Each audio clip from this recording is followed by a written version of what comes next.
नमस्कार दोस्तों, स्वागत है आपका हमारे चैनल कथा प्रदेश में। आज की कहानी है सच्चा गहना, जो कि आचार्य चतुरसेन शास्त्री के द्वारा लिखी गई है।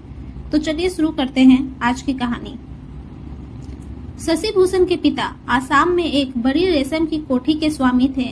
इनका लेन देन चीन, जापान, यूरोप आदि देशों में सब जगह था। सैकड़ों मुनीम, कारिंदे, गुमास्ते और नौकर चाकर इनके यहाँ रहा करते थे। लाखों का कारोबार था। रुपयों की छनछनाहट के मारे कान नहीं दिया जाता था। चारों तरफ कारोबारी लोगों की दौड़ धूप से ऐसी धूमधाम रहती थी मानो कोई विवाह उत्सव हो। मिजाज भी उनका अमीरों का सा था। सभी अमीर दिन के भी अमीर नहीं होते। दीन दुखियों के लिए एक कौड़ी भी अपनी टेंट से देते इन कंजूसों की नानी मरती है। शशि के पिता ऐसे नहीं थे। गरीब मोहताज विधवाओं के वह ईश्वर थे। उनका ऐसा सुकर्म में किया गया दान लंबी लंबी तारीफों के साथ अखबारों में नहीं छपता था, और न ऐसी वाहवाही लूटने को वह ऐसा करते थे। वह तो स्वभाव से ही दयालु और सज्जन थे। बात के ऐसे धनी थे कि एक बार जो मुंह से निकल गई तो फिरने वाली नहीं है, चाहे इधर की दुनिया उधर हो जाए। सीन उनमें कूट कूट कर भरा था। बड़े मुनीम जी से लेकर साधारण चपरासी तक से वह एक सा ही तुम कहकर प्रेम पूर्वक संभाषण करते थे। इतने बड़े करोड़पति होने पर भी उनका जीवन सुख, शांति और सादगी में आदर्श था। अब शशि के पिता को मरे कोई 2.5 साल हुए होंगे, पर तब से अब तक में उनके कारोबार में कुछ न कुछ उन्नति ही हुई है। इसका यही कारण है कि शशि बाबू भी गुणों में अपने पिता से किसी भांति कम नहीं है। अपने पिता के जमाने की नौकरी तक को शशि बाबू बुजुर्गों की तरह मानते हैं। सच तो यह है कि शशि को ऐसा दयालु पाकर चाकर लोगों ने इन्हें थोड़ी दिनों में उनके पिता को भी भुला दिया। एक बार कारोबार के ही विषय में उन्हें दिल्ली जाना हुआ और उसी एक काम में इन्हें 12 लाख का मुनाफा हुआ। वहीं विदेशी कोठियों के भी तार मिले, जिनमें सब में उस बार लाभ ही लाभ की बात थी। शशि बाबू अपनी स्त्री श्यामा को बड़ा प्यार करते थे। श्यामा को देवी जैसा रूप भी मिला था। उसका सुंदर स्वच्छ मुख देखकर गुलाब का भ्रम होता था। श्यामा जैसी सुंदरी थी, वैसी ही शौकीन भी परले सिरे की थी। ईश्वर की दया से उसे कमी ही क्या थी। नई नई साड़ी, बढ़िया बढ़िया जेवर, बेशकीमती सामान श्यामा के इशारा करते ही शशि बाबू ला दिया करते थे। भोजन करके जब शशि लेटे रहते थे और श्यामा को निकट पाकर अपने सुख स्वप्न में डूब जाते तो वह तन्मय हो जाते थे। श्यामा को पाकर शशि अपने को महाभाग्यवान समझते थे। हाँ, तो जब शशि बाबू दिल्ली जाने लगे तो श्यामा ने हीरो का हार और मोतियों की एक माला लाने की फरमाइश की थी। आज 3 महीने में शशि लौटे हैं। ये 3 महीने बड़ी कठिनता से श्यामा ने काटे हैं। कुछ तो उत्साह से और कुछ लज्जा से श्यामा का कलेजा धक धक हो रहा है। शशि के पास जाने में उसे कुछ भय सा लगता है।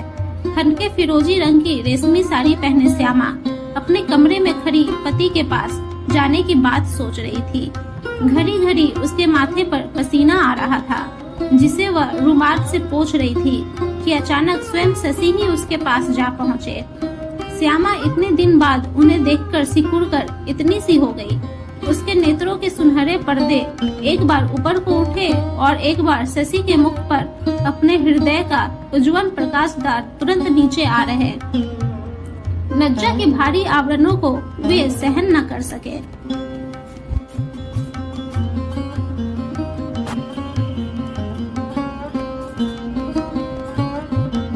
शशि ने श्यामा का हाथ पकड़कर कहा, क्यों श्यामा, क्या हमें पहचाना नहीं? यहाँ तो आओ, कुछ बोलोगी नहीं क्या?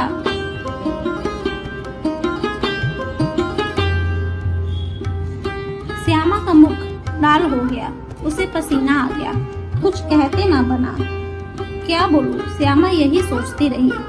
शशि ने उसे धीरे धीरे गोद में बैठाकर उसका पसीना पोंछते पोंछते कहा, क्यों श्यामा, यह कैसी नाराजगी है?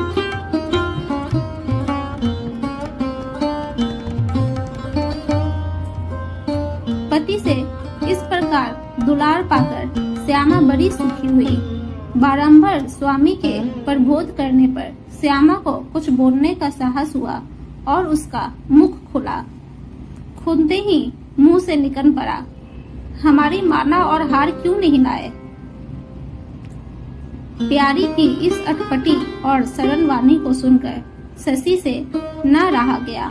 उसने अनगिनत बार श्यामा का मुख चूम डाला।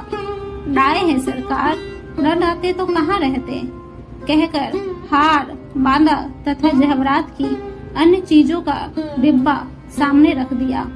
माला और हार पाकर श्यामा बड़ी प्रसन्न हुई।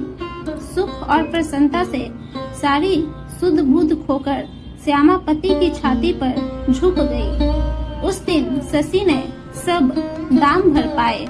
ये सब जेवर उसने कोई 3.5 लाख के खरीदे थे।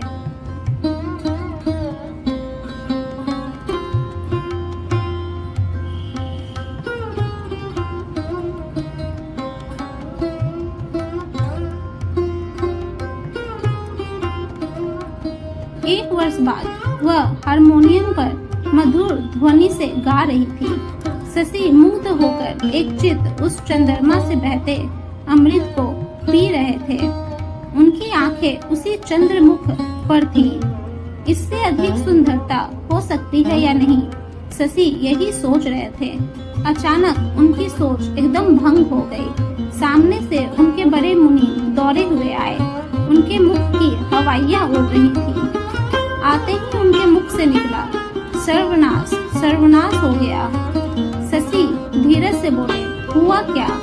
बात तो बोलो। मुनीम जी ने एक तार उनके सामने पटक कर कहा, वह हमारे 3 जहाज जो चीन से आ रहे थे डूब गए और 49.5 लाख पर पानी फिर गया।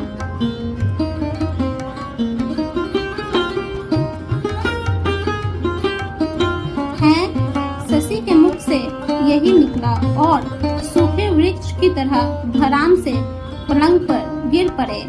श्यामा यह सब देखकर अवाक रह गई।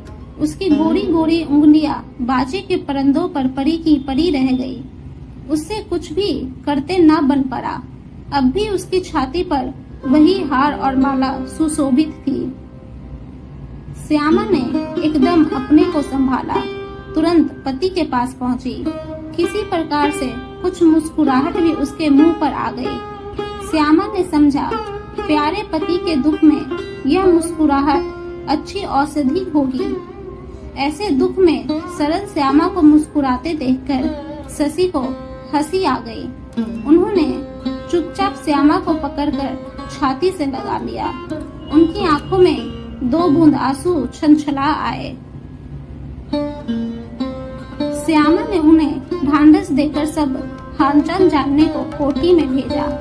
बाहर आते ही उन्हें एक तार में अपनी आरती का मिला कि 7.5 लाख का बिल कल 4 बजे तक अवश्य अदा करना पड़ेगा। शशि को काठ मार गया।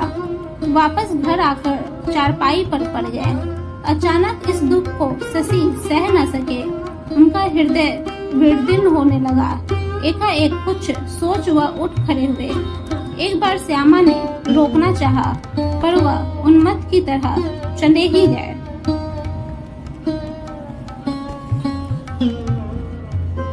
उम्मीद है आप सबको ये कहानी पसंद आई होगी। दोबारा मिलते हैं इसके दूसरे अध्याय के संग। धन्यवाद।